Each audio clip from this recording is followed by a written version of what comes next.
ಅದಾದಮೇಲೆ ನೆಕ್ಸ್ಟು ಕಾರಿಂದ ಎಳಿಯೋದು ಸ್ವಲ್ಪ ಮಾಸಾಗಿ ತೆಗೋಣ ಏನಂತೀಯ ಮಾರ್ಬಿಟ್ಟು ಆದಮೇಲೆ ಅಷ್ಟೇ ಜೈ ಜಕ್ಕಮ್ಮ ಅಂದ್ಬಿಟ್ಟು ಕೈ ಎತ್ಬಿಡೋದಾ then why are you calling me ಲೋ ನಮಸ್ಕಾರ ಗುರುವೇ, ಹೇಗಿದ್ದೀರಾ? ಆರಾಮ? ಕೆಲ್ಸಗಳೆಲ್ಲ ಹೇಗೆ ನಡೀತಾ ಇದೆ? ಮನೇಲೆಲ್ಲ ಚೆನ್ನಾಗಿದ್ದಾರಾ?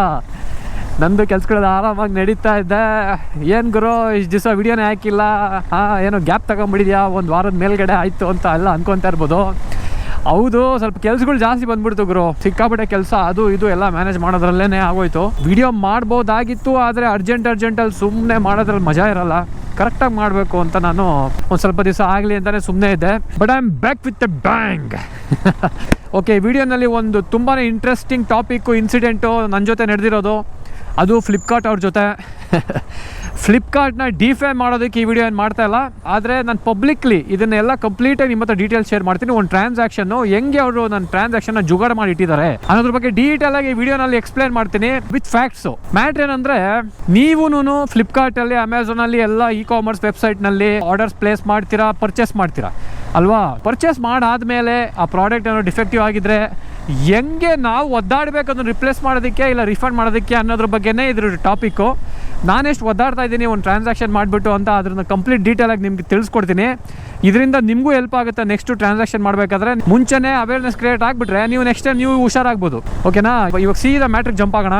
ಈ ಬಿಗ್ ಬಿಲಿಯನ್ ಡೇ ಎಲ್ಲ ನಡೀತಾ ಇದೆ ಅಲ್ವಾ? ಇವಾಗ ದಿವಾಲಿ ಸೇಲ್ ಏನೋ ಬಂದಿದೆ, ಅವಾಗ big billion day offer season ಎಲ್ಲ ನಡೀತಾ ಸಿಕ್ಕಾಬಿಟ್ಟೆ. ಈ ಬಿಗ್ ಬಿಲಿಯನ್ ಡೇ ತುಂಬಾ ಫೇಮಸ್ ಅಲ್ವೇನಪ್ಪ ಫ್ಲಿಪ್ಕಾರ್ಟಲ್ಲಿ. ಅಮಿತಾಬ್ ಬಚ್ಚನ್ ಅವರು ಬಂದ್ಬಿಟ್ಟು ತೊಗೊಳ್ರಿ, ಧೋನಿ ಅವ್ರಿಗೆ ತೊಗೊಳ್ರಿ, ಆಲಿಯಾ ಭಟ್ ತೊಗೊಳ್ರಿ, ಎಲ್ಲ ಕರೆಸ್ಬಿಡ್ತಾರೆ. ದೊಡ್ಡ ದೊಡ್ಡ ಪಾಪ್ಯುಲರ್ ಪಬ್ಲಿಕ್ ಫಿಗರ್ಸ್ನೆಲ್ಲ ಅವರೆಲ್ಲ ತೊಗೊಳ್ರಿ ಅಂತಾರೆ. ತೊಗೊಂಡಾದ್ಮೇಲೆ ಒದ್ದಾಡೋದ್ರ ಬಗ್ಗೆ ಯಾರು ಮಾತಾಡಲ್ಲ. ಓಕೆ, ಏನಾಯ್ತು ಅಂದರೆ ನನಗೊಂದು ಲೆನ್ಸ್ ಬೇಕಿತ್ತು ಗುರು, ಒಂದು budget lens, full frame, Sony mirrorless ಕ್ಯಾಮ್ರಾಗೆ, ಪ್ರೈಮ್ ಲೆನ್ಸು. ಆ ಪೋರ್ಟ್ರೇಟು ಅದು ಇದು ಸಣ್ಣ ಪುಟ್ಟ ಬಿ-ರೋಲ್ ಶಾರ್ಟ್ಸ್ ತೆಗೆಯೋದಕ್ಕೆ ನಂಗೆ ಒಂದು ಸ್ವಲ್ಪ ಲೆನ್ಸು ಕ್ಯಾಮ್ರಾ ಅಂದರೆ ಹುಚ್ಚು ಜಾಸ್ತಿ, ಅದು ಇದು ತೊಗೊಂಡ್ಸಲೇ ಇರ್ತೀನಿ. ಸುತ್ತಮುತ್ತ ಸೋನಿ ಸ್ಟೋರಲ್ಲಿ ಸ್ವಲ್ಪ ಅದೇನೋ ಸ್ಟಾಕ್ ಇರಲಿಲ್ಲ. ಆಯಿತು ಅಂದ್ಬಿಟ್ಟು ಹಾಗೇ ಆನ್ಲೈನು ಚೆಕ್ ಮಾಡ್ತಾ ಇದ್ದೆ. ಫ್ಲಿಪ್ಕಾರ್ಟಲ್ಲಿ ಬಂತು 50mm ಲೆನ್ಸು, ಬಜೆಟಲ್ಲಿದೆ, ಆಫರ್ ಇದೆ, ನಿಮ್ಮ ಕ್ರೆಡಿಟ್ ಕಾರ್ಡ್ಗೂ ಒಳ್ಳೆ ಡಿಸ್ಕೌಂಟ್ ಇದೆ ಅಂತೆಲ್ಲನೂ ತೋರಿಸ್ತಾ ಇತ್ತು. ತೊಗೊಳಪ್ಪ ಅಂತ ಇಮಿಡಿಯೇಟಾಗಿ ಹಂಗೇ ಆರ್ಡ್ರ್ ಪ್ಲೇಸೇ ಮಾಡಿಬಿಟ್ಟೆ. ಲೆನ್ಸೂ ಒನ್ ಡೇನಲ್ಲಿ ಏನೋ ಬಂತು ಡೆಲಿವರಿ ಬಂದಾದಮೇಲೆ ಒಂದು ಪ್ರಾಬ್ಲಮ್ನ ನೋಡಿದೆ ಲೆನ್ಸಲ್ಲಿ. ಒಟ್ಟು 3 ಪ್ರಾಬ್ಲಮ್ಮು. ಮೊದಲನೇ ಪ್ರಾಬ್ಲಮ್ ಬಂದ್ಬಿಟ್ಟು ಅದೇನು ಡಿಸ್ಕೌಂಟ್ ತೋರಿಸ್ತಾ ಇತ್ತು ನನ್ನ ಕಾರ್ಡ್ಗೆ, ಆ ಡಿಸ್ಕೌಂಟ್ ನನಗೆ ಬರಲೇ ಇಲ್ಲ.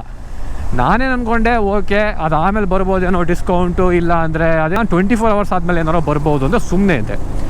ಅದಿರಲಿ ಆ ಕಡೆ ಡಿಸ್ಕೌಂಟು. ಫಸ್ಟು ಪ್ರಾಡಕ್ಟ್ ಬಂತಲ್ಲ, ಪ್ರಾಡಕ್ಟ್ ಹೇಗಿದೆ ನೋಡೋಣ ಲೆನ್ಸು ಅಂತ ನಂದು ಮೇಯ್ನ್ ಕ್ಯಾಮ್ರಾ ಬಾಡಿ ಬರುತ್ತಲ್ಲ ಅದಕ್ಕೆ ಹಾಕ್ಬಿಟ್ಟು ಚೆಕ್ ಮಾಡಿ ನೋಡ್ತಾ ಇದ್ದೀನಿ.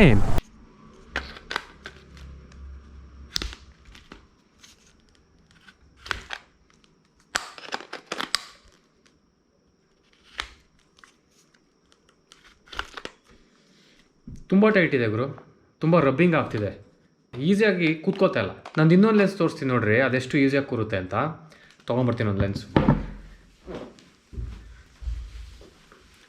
ಇನ್ನೊಂದು ಲೆನ್ಸು ನೋಡಿ ಎಷ್ಟು ಸ್ಮೂತಾಗಿ ಕೂರುತ್ತೆ, ಎಷ್ಟು ಸ್ಮೂತಾಗಿ ಓಪನ್ ಅಪ್ ಆಗುತ್ತೆ. ಅದೇ ಇದು ನೋಡಿ,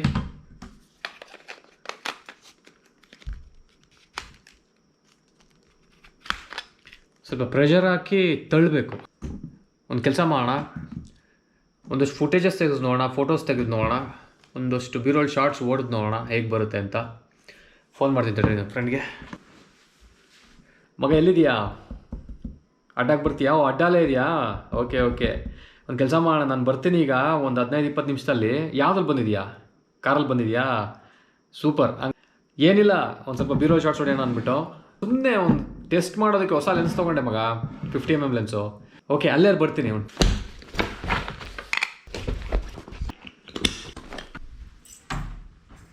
ಓಕೆ, ಇದೊಂದು ಪ್ರಾಬ್ಲಮ್ಮು.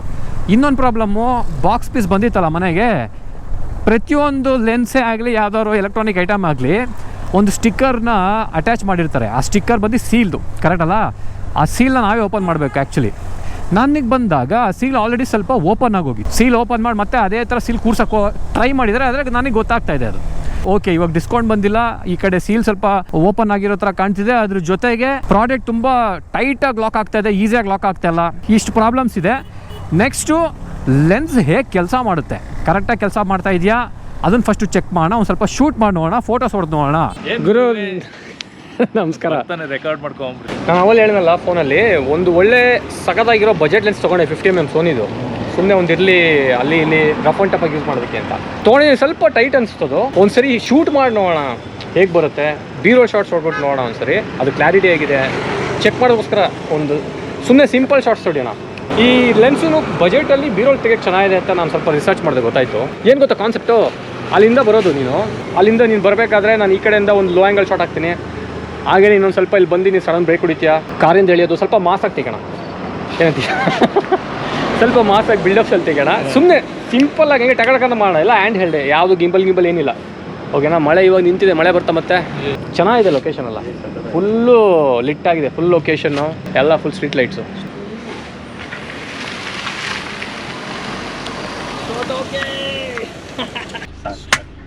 ಅಂದ್ರೆ ಸ್ವಲ್ಪ ಸ್ಲೋ ಆಯಿತು, ಇನ್ನೊಂದು ಫಾಸ್ಟ್ ಫುಲ್ ಸಡನ್ ಫಾಸ್ಟ್ ಸರ್ರ ಅಂತ ಬರಬೇಕು. ಶಾರ್ಟ್ಸ್ ಎಲ್ಲ ಮುಗಿದು ತೆಗೆದಿದ್ದು, ಸುಮ್ಮನೆ ರ್ಯಾಂಡಮ್ ಬೀರೋಲ್ಸ್ ಹೊಡೆದಿದ್ದು, ಅಲ್ಲಲ್ಲೇ ಹಂಗೆ ಪ್ಲ್ಯಾನ್ ಮಾಡಿಕೊಂಡು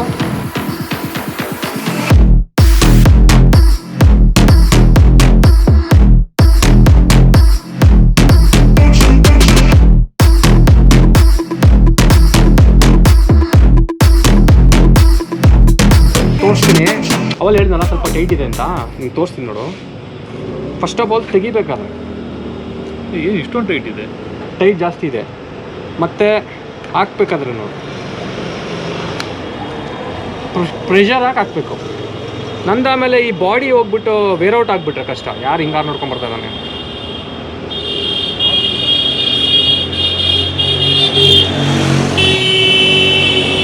ಉಚ್ಕೋತಿಗೊಳ್ತಾರೆ ಆರು ನೋಡಿ, ಅಂದರೆ ವೇರಿಯಂಟ್ ಟೇರ್ ಆಗುತ್ತೆ, ಮೆಟಲ್ ಉಜ್ಜಿ ನಂದು ಬಾಡಿ ಹಾಳಾಗೋಗುತ್ತಲ್ಲ. ಆಮೇಲೆ ಪ್ರಾಬ್ಲಮ್ ಏನಾಗ್ತಿದೆ ಅಂದರೆ ಇಲ್ಲಿ ರೀಪ್ಲೇಸ್ಮೆಂಟ್ ಅನ್ನೋದು ಆಪ್ಷನ್ನೇ ಎರರ್ ಅಂತ ಬರ್ತಾ ಇದೆ. ಒಂದು 10 ಸಲ ಟ್ರೈ ಮಾಡಿಬಿಟ್ಟೆ ಗುರು, ರೀಪ್ಲೇಸ್ಮೆಂಟ್ ಆಪ್ಷನ್ನೇ ಬರ್ತಾ ಇಲ್ಲ.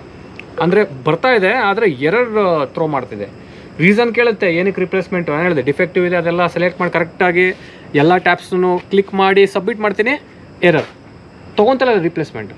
ಇವಾಗ ಏನು ಮಾಡ್ತಾಯಿದ್ದೀವಿ ಅಂದರೆ, ಆನ್ಲೈನ್ ಅವ್ರ ಆ್ಯಪ್ನಲ್ಲಿ ನಾವು ರಿಪ್ಲೇಸ್ಮೆಂಟ್ ರಿಕ್ವೆಸ್ಟ್ ರೈಸ್ ಮಾಡೋಕ್ಕಾಗ್ತಾಯಿಲ್ಲ. ಅದಕ್ಕೆ ಅವ್ರು ಕಸ್ಟಮರ್ ಕೇರಿಗೆ ಫೋನ್ ಮಾಡ್ತಾಯಿದ್ದೀವಿ. ಕಸ್ಟಮರ್ ಕೇರ್ ಅವ್ರು ಹೇಗೆ ರೆಸ್ಪಾನ್ಸ್ ಕೊಡ್ತಾರೆ ನೋಡೋಣ. ಡೈರೆಕ್ಟಾಗಿ ಕಸ್ಟಮರ್ ಕೇರ್ ಕನೆಕ್ಟ್ ಆಗ್ತಾಯಿಲ್ಲ, ಕಾಲ್ ಬ್ಯಾಕ್ ಆಪ್ಷನ್ ಬಂದಿದೆ. 5-10 ಮಿನಿಟ್ಸಲ್ಲಿ ಕಾಲ್ ಬರುತ್ತೆ, ಆಮೇಲೆ ಕೇಳೋಣ. ನನಗೆ ಯಾಕೋ ಇದು ನಂಬಿಕೆ ಬರ್ತಾಯಿಲ್ಲ.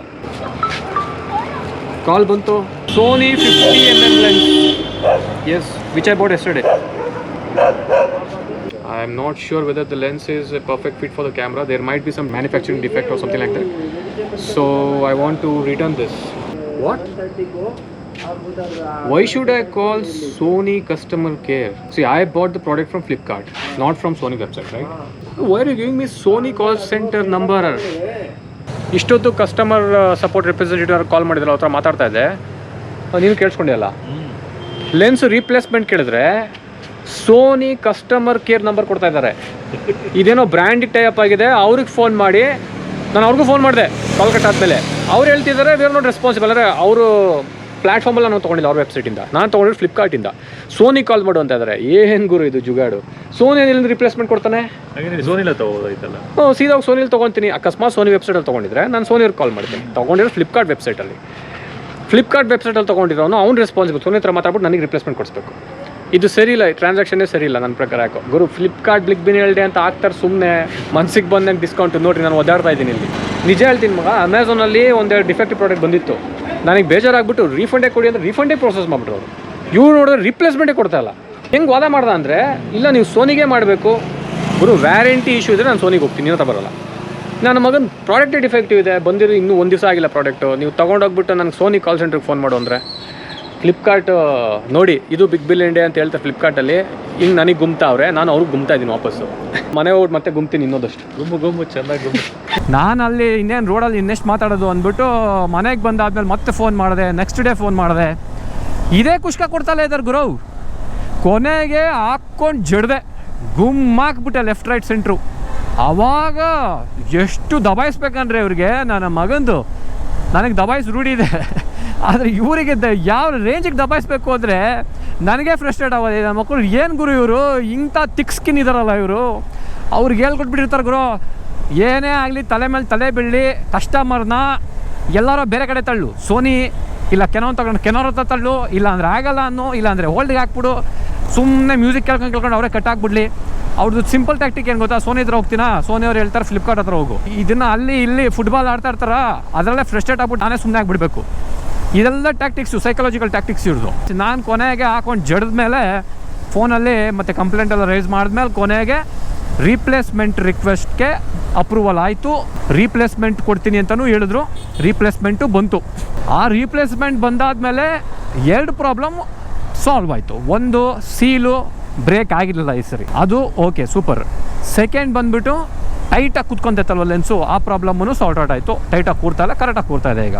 ಫಸ್ಟ್ ಆಫ್ ಆಲ್ ಈ ಒಂದು ರೀಪ್ಲೇಸ್ಮೆಂಟ್ ಮಾಡೋದಿದೆಯಲ್ಲ ಫ್ಲಿಪ್ಕಾರ್ಟ್ನಲ್ಲಿ, ಎಲೆಕ್ಟ್ರಾನಿಕ್ ಐಟಮ್ ತೊಗೊಂಡಿದ್ದಕ್ಕೆ ನನಗೆ ಇಷ್ಟೆಲ್ಲ ಒದ್ದಾಟ ಗೊತ್ತಿಲ್ಲ ಬೇರೆ ಐಟಮ್ಗಳು ಹೇಗೆ ಅಂತ. ಕಮೆಂಟ್ ಸೆಕ್ಷನಲ್ಲಿ ನೀವು ಕಮೆಂಟ್ಸ್ ಮಾಡಿ. ಇಲ್ಲ ಫ್ಲಿಪ್ಕಾರ್ಟ್ ನೋಡ್ತಾ ಇದ್ರೆ ನೀವೇನಾರು ಈ ವಿಡಿಯೋ ಪ್ರೋಸೆಸ್ ಹಿಂಗಾಗ್ಬಿಡಿ ಇರೋದು, ಮಾರ್ಬಿಟ್ಟು ಆದಮೇಲೆ ಅಷ್ಟೇ ಜೈ ಜಕ್ಕಮ್ಮ ಅಂದ್ಬಿಟ್ಟು ಕೈ ಎತ್ಬಿಡೋದಾ? ಏನ್ರಯ್ಯ ನೀವು ಫ್ಲಿಪ್ಕಾರ್ಟ್ ಈ ಥರ ನೀವು ಕಸ್ಟಮರ್ಸ್ನ ಟ್ರೀಟ್ ಮಾಡಿದ್ರೆ ಎಲ್ಲಿ ಬಂತು ಜೆನ್ಯೂನ್ನೆಸ್ ನಿಮ್ಮದು? ಓಕೆ, ಇವಾಗ ಡಿಸ್ಕೌಂಟು 2 ಪ್ರಾಬ್ಲಮ್ ಸಾಲ್ವ್ ಆಯ್ತಲ್ಲ, ಅವೆಲ್ಲ ಹೇಳ್ದಂಗೆ ವೇರ್ ಇಸ್ ದ ಡಿಸ್ಕೌಂಟ್? ನಾನು ಇದನ್ನೆಲ್ಲ ನಿಮ್ಮ ಹತ್ರ ಏನಕ್ಕೆ ಶೇರ್ ಮಾಡ್ತಾ ಇದ್ದೀನಿ ಅಂದರೆ, ನೀವು ನೋಡಿ ಈ ಥರ ಎಲ್ಲ ಪ್ರಾಬ್ಲಮ್ಸ್ ಇದೆ, ನೀವು ತೊಗೊಳೋಕ್ಕಿಂತ ಮುಂಚೆ ಒಂದು ಸರಿ ಯೋಚನೆ ಮಾಡಿ. ಅದೇನು ಕಿತ್ತೋಗಿರೋ ರಿಟರ್ನ್ ಪಾಲಿಸಿನೋ ಅವ್ರದ್ದು ಕರೆಕ್ಟಾಗಿ, ಅವ್ರದ್ದು ರೀಪ್ಲೇಸ್ಮೆಂಟ್ ಪಾಲಿಸಿ ಸರಿ ಇಲ್ಲ, ರೀಫಂಡ್ ಪಾಲಿಸಿ ಸರಿ ಇಲ್ಲ, ಎಸ್ಪೆಷಲಿ ಫ್ಲಿಪ್ಕಾರ್ಟ್ದು. ಅದಾದಮೇಲೆ ಎಸ್ಕಲೇಷನ್ ಮೆಟ್ರಿಕ್ಸೇ ಇಲ್ಲ. ಎಸ್ಕಲೇಷನ್ ಮೆಟ್ರಿಕ್ಸ್ ಅಂದರೆ ನೀವು ಒಬ್ಬ ಹತ್ರ ಮಾತಾಡಾದ್ಮೇಲೆ ಅಲ್ಲಿ ಪ್ರಾಬ್ಲಮ್ ಸಾಲ್ವ್ ಆಗಿಲ್ಲ ಅಂದರೆ ನೆಕ್ಸ್ಟ್ ಲೆವೆಲ್ಗೆ ಹೋಗ್ತೀರಾ, ಅಲ್ಲೂ ಪ್ರಾಬ್ಲಮ್ ಸಾಲ್ವ್ ಆಗಿಲ್ಲ ಅಂದರೆ ಅದು ನೆಕ್ಸ್ಟ್ ಲೆವೆಲ್ಗೆ ಹೋಗ್ತೀರಾ. ಅಂದರೆ ಒಬ್ಬ ಕಸ್ಟಮರ್ ಸಪೋರ್ಟ್ ರೆಪ್ರೆಸೆಂಟೇಟಿವ್ ಮೇಲ್ಗಡೆ ಮ್ಯಾನೇಜರ್ ಮೇಲ್ಗಡೆ ಹೆಡ್ಡು, ಆ ಎಸ್ಕಲೇಷನ್ ಮೆಟ್ರಿಕ್ಸೇ ಇಲ್ಲ. ನಿಮಗೆ ಒಬ್ರು ಕಚ್ಕೊತಾರೆ ಫೋನ್ ಮಾಡಿದ್ರೆ, ಅವ್ರಿಗೆ ಹೇಳ್ಕೊಟ್ಬಿಟ್ಟಿರ್ತಾರೆ, ಏನೇ ಹೇಳಿದ್ರು ಕಸ್ಟಮರು ಬಗ್ಬೇಡ, ದಬಾಯಿಸು, ಸಾರಿ ಅನ್ನು, ವಿ ವಿಲ್ ಕಮ್ ಬ್ಯಾಕ್ ಅನ್ನು. ಇದನ್ನ ಹೇಳ್ಕೊಟ್ಬಿಟ್ಟವ್ರೆ. I want to talk to your manager ಅವ್ರ ಫ್ಲೋರ್ ಮ್ಯಾನೇಜರ್ ಅಂತ ಹೇಳಿದ್ರೆ, they are not available sir, they are sitting in Antarctica tied up with so many work ಅಂತೆಲ್ಲ ಕುಷ್ಕಾಗಳು ಕೊಡ್ತಾರೆ. ಈ ಥರ ಕತೆಗಳು ಫ್ಲಿಪ್ಕಾರ್ಟ್ದು. ನಾನೊಪ್ಪನ ವೀಡಿಯೋ ಮಾಡ್ತಾ ಇರೋದು ನಿಮಗೂ ಹೆಲ್ಪ್ ಆಗಲಿ. ನೆಕ್ಸ್ಟ್ ಟೈಮ್ ನೀವೇನಾದ್ರು ಪ್ರಾಡಕ್ಟ್ ತೊಗೊಳಕ್ಕಿಂತ ಮುಂಚೆ 2 ಸರಿ ಯೋಚನೆ ಮಾಡಿ. ರಿಟರ್ನ್ ಪಾಲಿಸಿ ಅದು ಇದು ಮಣ್ಣು ಮಸಿ ಏನೂ ಸರಿ ಇಲ್ಲ ಇವ್ರದ್ದು. ಇದೇ ಕತೆ 10-12 ದಿವಸದಿಂದ ನಡೀತಲೇ ಇದೆ. ಗುಮ್ಮಾಡ್ತಲೇ ಇದ್ದೀನಿ ನಾನು. ಫೋನ್ ಮಾಡ್ತಾರೆ ದಿವಸಕ್ಕೆ 2 ಸಲ, sir we are working on that sir, our escalation team will reach out to you sir ಅಂತಲೇ ಹೇಳ್ತಾರೆ. ಕೊನೆಗೆ ಎಸ್ಕಲೇಷನ್ ಟೀಮ್ ಅವರು ಫೋನ್ ಮಾಡಿಬಿಟ್ರಪ್ಪ. So you are calling from escalation team finally. Hopefully finally I got connected with the escalation team. Okay, tell me. Yes, Sony 50mm lens, correct, it got replaced because of some product issue, correct? What? So you basically do not know what exactly the issue that I am facing right now? Boss, 10 days ago I raised a complaint. I have been following for the last 10-12 days with you guys for the refund, for the discount 10%, right? You guys haven't processed that. You don't know about it? Boss, how about the complaint history? I wrote so many mails, there are some conversations on the chat. You can't see anything? Who deleted the history then? Then why are you calling me? Lol.